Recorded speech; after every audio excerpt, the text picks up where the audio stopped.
Old Marley was as dead as a doornail. There was no doubt whatever about that. Scrooge knew he was dead? Of course he did. Scrooge and he were partners for I don't know how many years. Scrooge never painted out Old Marley's name, however. There it yet stood, years afterwards, above the warehouse door, Scrooge and Marley. Oh, but he was a tight-fisted hand in that grindstone, was Scrooge. A squeezing, wrenching, grasping, scraping, clutching, covetous old sinner. Nobody ever stopped him in the street to say with gladsome looks, "My dear Scrooge, how are you?" No beggars implored him to bestow a trifle. Once upon a time, upon a Christmas Eve, old Scrooge sat busy in his counting house. It was cold, bleak, biting, foggy weather, and the city clocks had only just gone 3, but it was quite dark already. The door of Scrooge's counting house was open, that he might keep his eye upon his clerk in a dismal little cell beyond. Scrooge had a very small fire, but the clerk's fire was so very much smaller that it looked like one coal. Wherefore, the clerk put on his white comforter and tried to warm himself at the candle, in which effort, not being a man of strong imagination, he failed. "A Merry Christmas, Uncle! God save you!" cried a cheerful voice. It was the voice of Scrooge's nephew, who came upon him so quickly that this was the first intimation Scrooge had of his approach. "Bah!" said Scrooge. "Humbug! If I had my will, every idiot who goes about with Merry Christmas on his lips should be boiled with his own pudding and buried with a stake of holly through his heart, he should."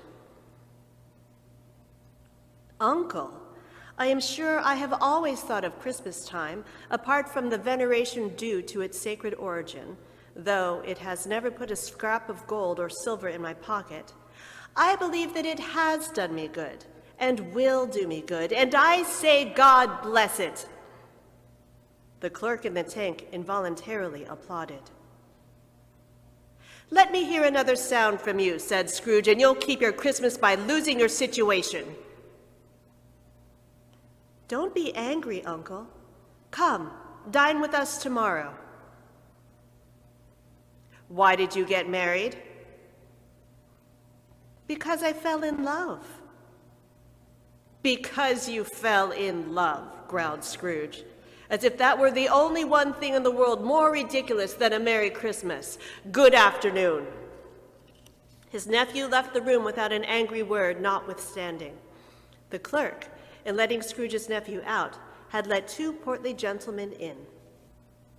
"Have I the pleasure of addressing Mr. Scrooge or Mr. Marley?" said one of the gentlemen, referring to a list. "Mr. Marley died 7 years ago this very night."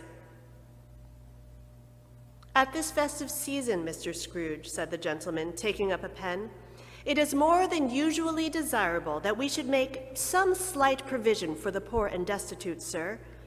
What shall I put you down for?" "Nothing. I don't make merry myself at Christmas, and I can't afford to make idle people merry. I help to support the prisons and the workhouses. They cost enough, and those who are badly off must go there." "Many would rather die." "If they would rather die, they had better do it and decrease the surplus population." At length, the hour of shutting up the counting house arrived. "You'll want all day tomorrow, I suppose?" "It's only once a year, sir." "A poor excuse for picking a man's pocket every 25th of December. Be here all the earlier next morning."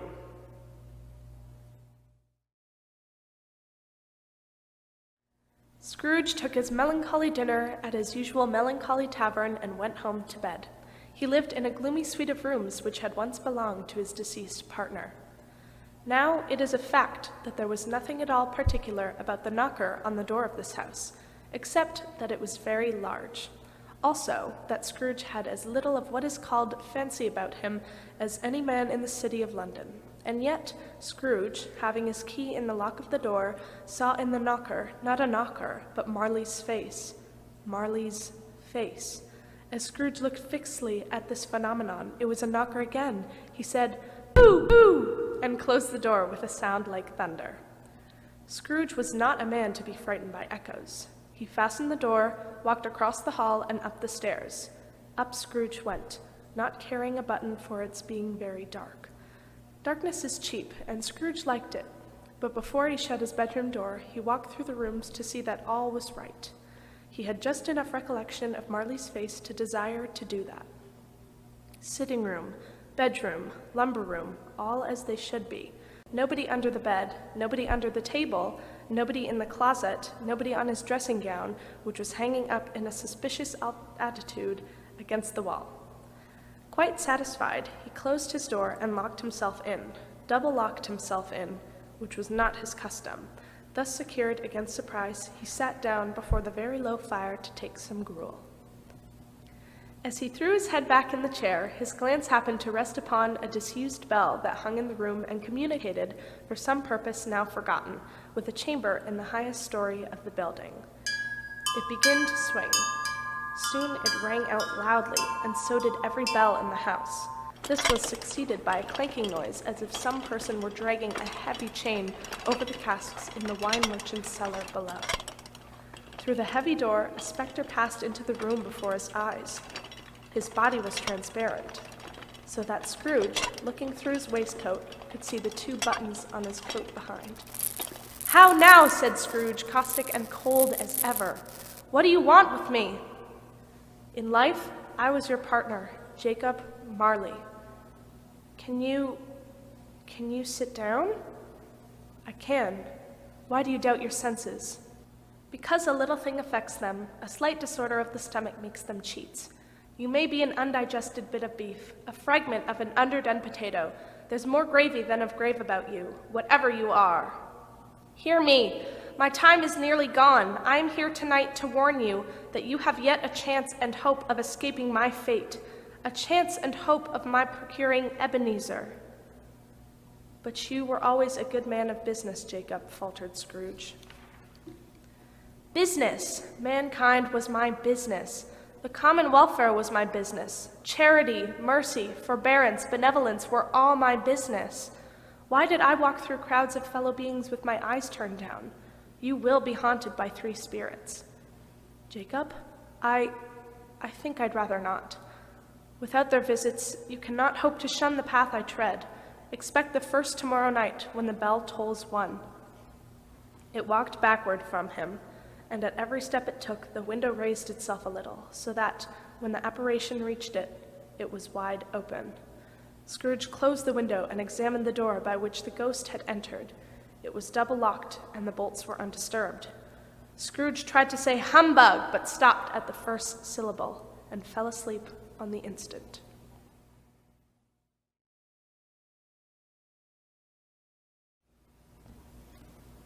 Hark how the bells, sweet silver bells, all seem to say, throw cares away. Christmas is here, bringing good cheer to young and old, meek and the bold. Ding dong, ding dong, dong is their song, with joyful ring, all caroling. One seems to hear words of good cheer from everywhere, filling the air. Oh, holly pound, raising the sound, o'er the day, harling the tune, gaily they ring, while people sing songs of good cheer. Christmas is here. Ding dong, that is their song, with joyful ring, all hail dong, ding dong, ding ding dong. Sweet silver bells, all seem to say, throw cares away. Christmas is here, bringing good cheer to young and old, meek and the bold. Ding dong, that is their song, with joyful ring, all caroling. One seems to hear words of good cheer from everywhere, filling the air. Oh, holly pound, raising the sound, o'er the day, harling the tune, gaily they ring, while people sing songs of good cheer. Christmas is here. Ding dong, that is the song, ding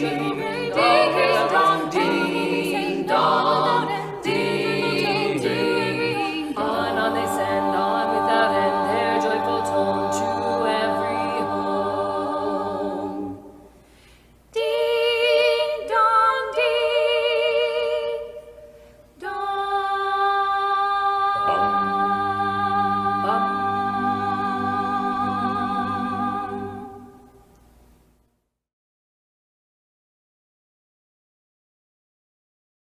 When Scrooge awoke, it was so dark, and the church clock told a deep, dull, hollow, melancholy 1. Light flashed up in the room upon the instant, and the curtains of his bed were drawn aside by a strange figure, like a child, yet not so like a child as like an old man. Its hair was white, yet the face had not a wrinkle in it. It held a branch of fresh green holly in its hand, yet had its dress trimmed with summer flowers. But the strangest thing about it was that from the crown of its head there sprung a bright clear jet of light, by which all this was visible. Who and what are you? I am the ghost of Christmas past. Rise and walk. It would have been in vain for Scrooge to plead that the weather and the hour were not adapted to pedestrian purposes. Bear but a touch of my hand there, said the spirit, laying it upon his heart, and you shall be upheld. As the words were spoken, they passed through the wall and stood in the busy thoroughfares of a city. It was made plain enough by the dressing of the shops that here, too, it was Christmas time. The ghost stopped at a certain warehouse door and asked Scrooge if he knew it. Know it? Was I apprenticed here? They went in. At sight of an old gentleman in a Welsh wig sitting behind such a high desk, Scrooge cried in great excitement, "Why, it's old Fezziwig, alive again!" Old Fezziwig rubbed his hands and called out in a jovial voice, "Yo-ho, there, Ebenezer, Dick." "Dick Wilkins, to be sure," said Scrooge to the ghost, "my old fellow prentice. Bless me, yes." "Yo-ho," said Fezziwig, "no more work tonight. Christmas Eve, Dick, Ebenezer. Clear away, my lads." Every movable was packed off. The floor was swept, the lamps were trimmed, fuel was heaped upon the fire. In came a fiddler with a music book. In came Mrs. Fezziwig, one vast, substantial smile. In came the 3 Miss Fezziwigs, the 6 young followers whose hearts they broke. In came all the young men and women employed in the business, the housemaid. In came the baker, the cook, and the milkman. There were dances, and there were forfeits, and there was cake, and there was negus, and there was a great piece of cold roast, and there was a great piece of cold boiled, and there were mince pies and plenty of beer. When the clock struck 11, this domestic ball broke up. Mr. and Mrs. Fezziwig took their stations, one on either side of the door, and shaking hands with every person, wished him or her a Merry Christmas.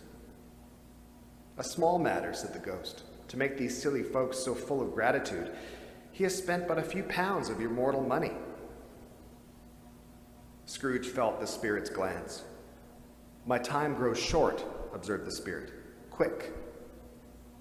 Again he saw himself. He was older now, a man in the prime of life. He was sat by the side of a fair young girl in a white dress, in whose eyes there were tears. "It matters little," she said softly to Scrooge's former self. "To you, very little.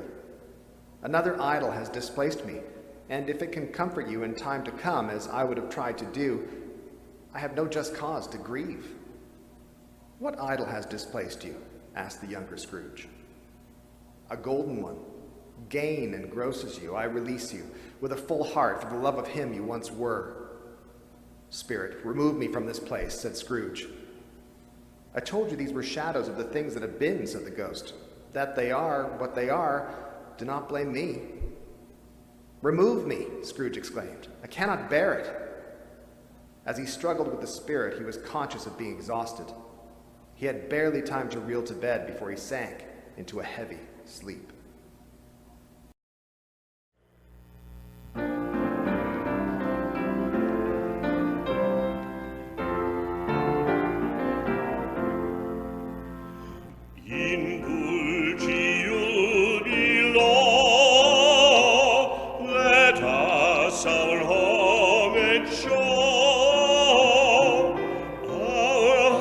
Joy reclineth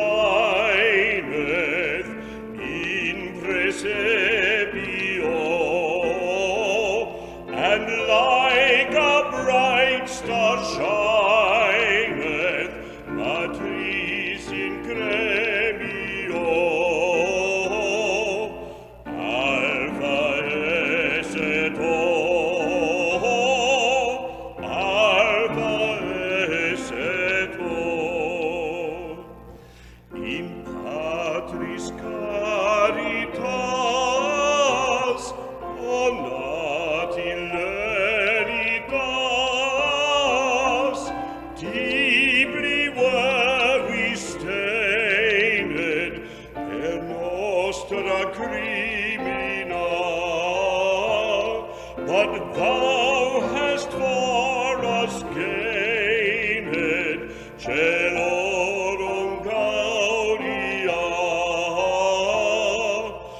that we were there. Peace und Gaudia, if that they be not there, there are angels singing Nova Cantica. There the bells are ringing in Regis Curia. Oh, that we were there. Oh, that we were there.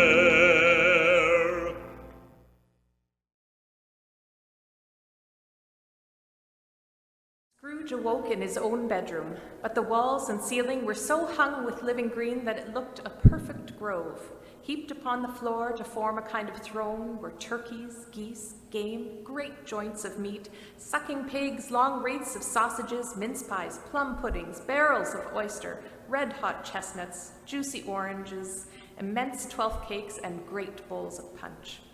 In easy state upon this couch there sat a giant, glorious to see, who bore a glowing torch, in shape not unlike Plenty's horn, and who raised it high to shed its light on Scrooge as he came peeping round.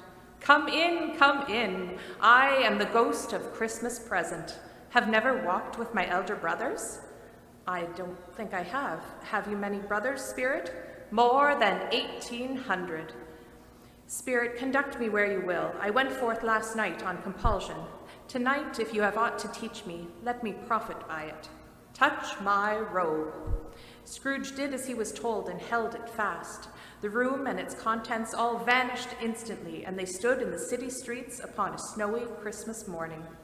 Scrooge and the ghost passed on, invisible, straight to Scrooge's clerks, and on the threshold of the door the spirit smiled and stopped to bless Bob Cratchit's dwelling with the sprinkling of his torch.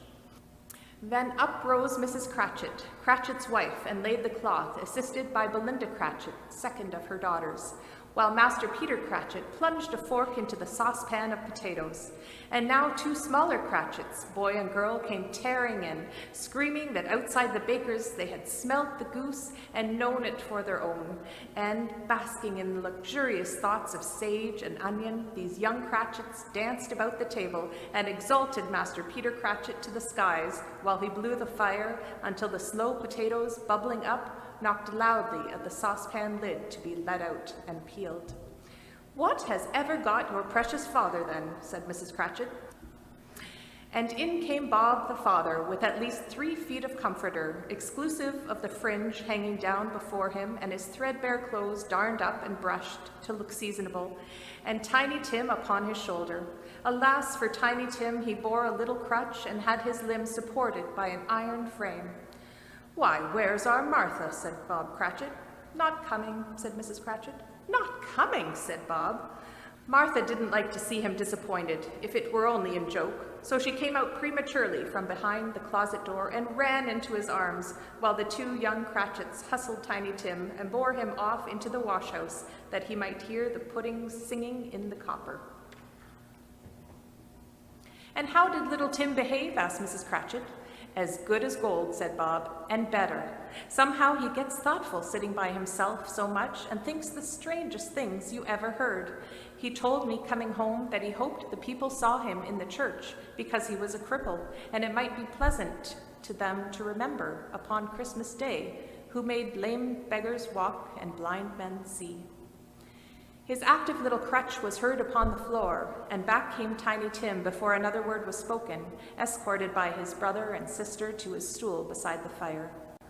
Master Peter and the 2 ubiquitous young Cratchits went to fetch the goose, with which they soon returned in high procession. Bob said he didn't believe there ever was such a goose cooked. Its tenderness and flavor, size and cheapness were the themes of universal admiration. Eked out by applesauce and mashed potatoes, it was a sufficient dinner for the whole family. Indeed, as Mrs. Cratchit said with great delight, surveying one small atom of a bone upon the dish, they hadn't ate it all at last. Yet everyone had had enough, and the youngest Cratchits in particular were steeped in sage and onion to the eyebrows. But now, the plates being changed by Miss Belinda, Mrs. Cratchit left the room alone, too nervous to bear witness, to take the pudding up and bring it in. Hullo! A great deal of steam. The pudding was out of the copper. A smell like a washing day, that was the cloth. A smell like an eating house and a pastry cook's next door to each other, with a laundress's next door to that. That was the pudding. In half a minute, Mrs. Cratchit entered, flushed but smiling proudly, with the pudding like a speckled cannonball, so hard and firm, blazing in half a quartern of ignited brandy, and bedlight with Christmas holly stuck into the top. Oh, a wonderful pudding, Bob Cratchit said, and calmly, too, that he regarded it as the greatest success achieved by Mrs. Cratchit since their marriage. At last the dinner was all done, the cloth was cleared, the hearth swept, and the fire made up. The compound in the jug being tasted and considered perfect, apples and oranges were put upon the table, and a shovelful of chestnuts on the fire. Then all the Cratchit family drew round the hearth in what Bob Cratchit called a circle, and at Bob Cratchit's elbow stood the family display of glass, 2 tumblers and a custard cup without a handle. These held the hot stuff from the jug, however, as well as the golden goblets would have done, and Bob served it out with beaming looks, while the chestnuts on the fire sputtered and crackled noisily. Then Bob proposed, "A Merry Christmas to us all, my dears. God bless us." "God bless us, every one," said Tiny Tim, the last of all. "Mr. Scrooge," said Bob, "I'll give you Mr. Scrooge, the founder of the feast." "The founder of the feast, indeed," cried Mrs. Cratchit, reddening. "The odious, stingy, hard, unfeeling man. Nobody knows it better than you do, poor fellow." "My dear," was Bob's mild answer, "Christmas Day." Scrooge was the ogre of the family. The mention of his name cast a dark shadow on the party, which was not dispelled for full 5 minutes. After it had passed away, they were 10 times merrier than before, from the mere relief of Scrooge, the baleful being, done with. The chestnuts and the jug went round, and by they had a song about a lost child traveling in the snow from Tiny Tim, who had a plaintive little voice and sang it very well indeed.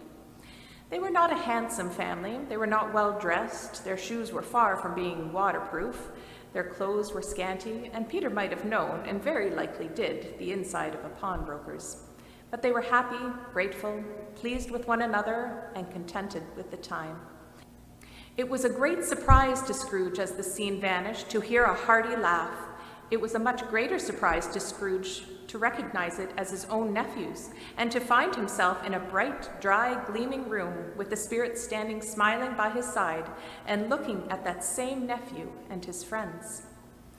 "He said that Christmas was a humbug, as I live," cried Scrooge's nephew. "He believed it, too." "More shame for him, Fred," said Scrooge's niece. "He's a comical old fellow," said Scrooge's nephew, "who suffers by his ill whims. Himself, always. Here he takes it into his head to dislike us, and he won't come and dine with us. What's the consequence? He don't lose much of a dinner." After tea they had some music, for they were a musical family and knew what they were about when they sang a glee or a catch.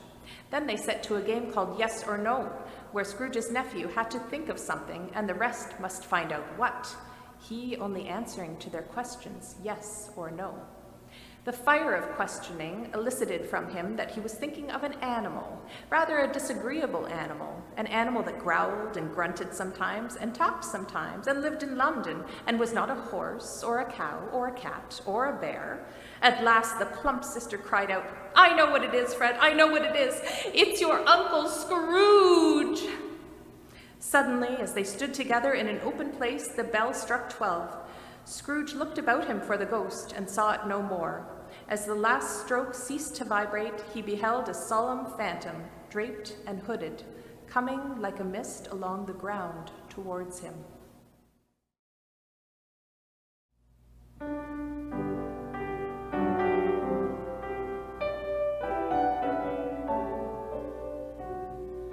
Hear the bells of Christmas ringing, Alleluia.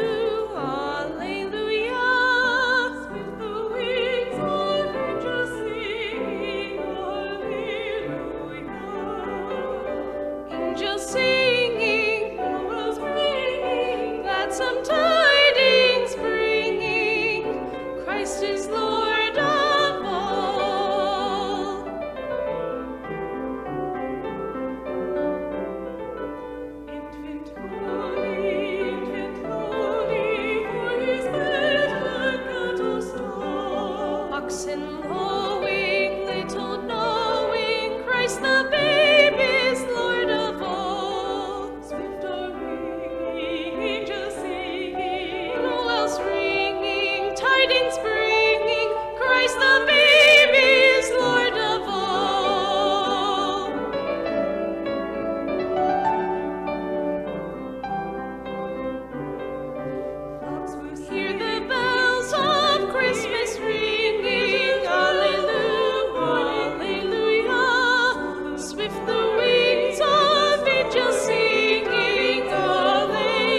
The phantom was shrouded in a deep black garment which concealed its head. Am I in the presence of the ghost of Christmas yet to come? Ghost of the future, I fear you more than any specter I have seen. Will you not speak to me? Gave him no reply. The hand was pointed straight before them. Oh, I know. Lead on, spirit. The city seemed to spring up about them as the spirit stopped beside one little knot of businessmen. Scrooge advanced to listen to their talk. No, said a great fat man with a monstrous chin, I don't know much. I only know he's dead. Well, what has he done with his money? Asked a red-faced gentleman. Scrooge was at first inclined to be surprised that the spirit should attach importance to a conversation apparently so trivial. They left this busy scene and went into an obscure part of the town, to a low shop where iron, old rags, bottles, bones, and greasy offal were brought. A gray-haired rascal of great age sat smoking his pipe. A woman with a heavy bundle slunk into the shop. What you call this? Bed curtains? His blankets? Well, they'd have wasted it by dressing it up in it if it hadn't been for me. Scrooge listened to this dialogue in horror. Spirit, I see. The case of this unhappy man might be my own. My life tends that way now. Merciful heavens, what is this? The scene had changed. The ghost conducted him to poor Bob Cratchit's house and found the mother and children seated around the fire. Quiet, very quiet. The noisy little Cratchits were as still as statues in one corner. And he took a child and set him in the midst of them. Now, where had Scrooge heard those words? He had not dreamed them. The boy must have read them out as he and the spirit crossed the threshold. The mother laid her work upon the table and put her hand up to her face. The color hurts my eyes, she said. I wouldn't show weak eyes to your father when he comes home. It must be near his time. Past it, rather, Peter answered, shutting up his book. But I think he has walked a little slower than he used these few last evenings, Mother. Oh, I have known him to walk with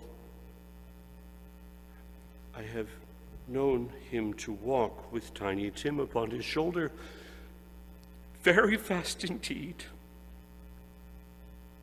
And so have I, cried Peter, often. Oh, but he was very light to carry, and his father loved him so that it was no trouble. No trouble. And there is your father at the door. She hurried out to meet him, and Bob and his comforter, he had need of it, poor fellow, came in. His tea was ready for him on the hob, and they all tried who should help him to it most. Then the two young Cratchits got up upon his knees and laid each child a little cheek against his face, as if they said, "Don't mind it, Father, don't be grieved." Bob was very cheerful with them and spoke pleasantly to all the family. He looked at the work upon the table and praised the industry and speed of Mrs. Cratchit and the girls. They would be done long before Sunday, he said. Sunday? You went today then, Robert? Yes, my dear, returned Bob. I wish you could have gone. It would have done you good to see how green a place it is. Oh, but you'll see it often. I promised him that I would walk there on a Sunday. My little child. My little child. then he broke down all at once. He couldn't help it.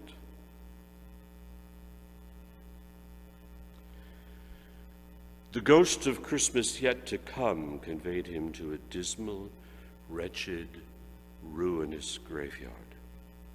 The spirit stood among the graves and pointed down to one. Before I draw nearer, answer me one question.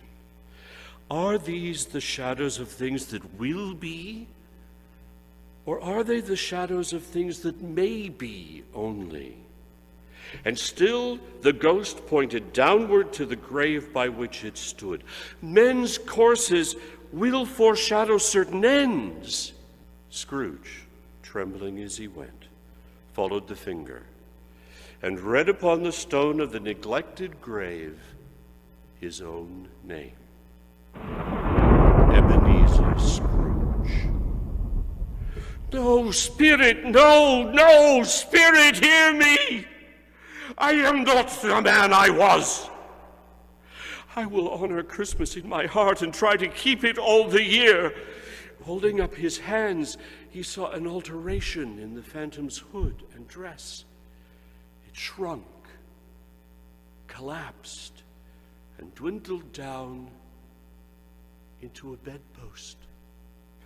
Yes, and the bedpost was his own. The bed was his own. The room was his own. Best and happiest of all, the time before him was his own, to make amends in. He was checked in his transports by the churches, ringing out the lustiest peals he had ever heard. Running to the window, he opened it and put out his head. "What's today?" cried Scrooge, calling downward to a boy. "Today? Why, it's Christmas Day." "It's Christmas Day! I haven't missed it!" "Do you know the poulterers in the next street but one at the corner?" "I should hope I do." "An intelligent boy, a remarkable boy. Do you know whether they sold the prize turkey that was hanging up there? Go and buy it, and tell him to bring it here, and I'll give you half a crown." Well, the boy was off like a shot. "I'll send it to Bob Cratchit's. Shan't know who sends it. It's twice the size of Tiny Tim."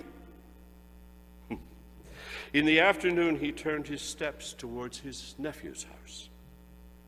He passed the door a dozen times before he had the courage to go up and knock. "Is your master at home, my dear?" said Scrooge to the girl. "Nice girl, very."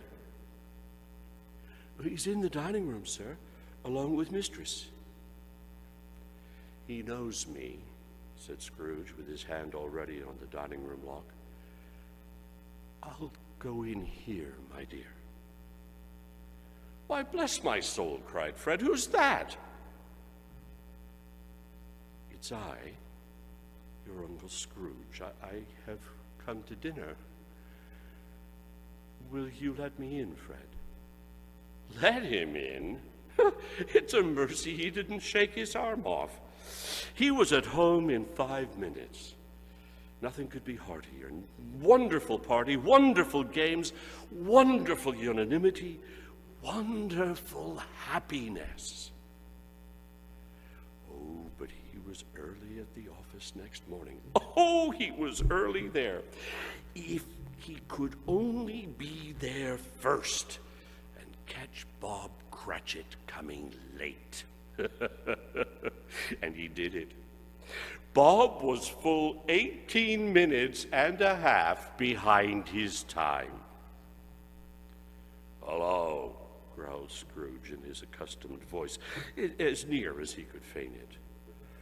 "What do you mean by coming here at this time of day?" "I am very sorry, sir. I am behind my time." "You are? Yes. Step this way, if you please." "Oh, it's only once a year, sir. It shall not be repeated. I was making rather merry yesterday, sir." Now, I'll tell you what, my friend. I am not going to stand for this sort of thing any longer. And therefore, I am about to raise your salary. A Merry Christmas, Bob, said Scrooge, with an earnestness that could not be mistaken as he clapped him on the back. We will discuss your affairs this very afternoon over a bowl of smoking bishop. Scrooge was better than his word. He did it all, and infinitely more. And to Tiny Tim, who did not die, he was a second father. He had no further intercourse with spirits, and it was always said of him that he knew how to keep Christmas well if any man alive possessed the knowledge. May that truly be said of us and all of us. And so, as Tiny Tim observed, God bless us, everyone.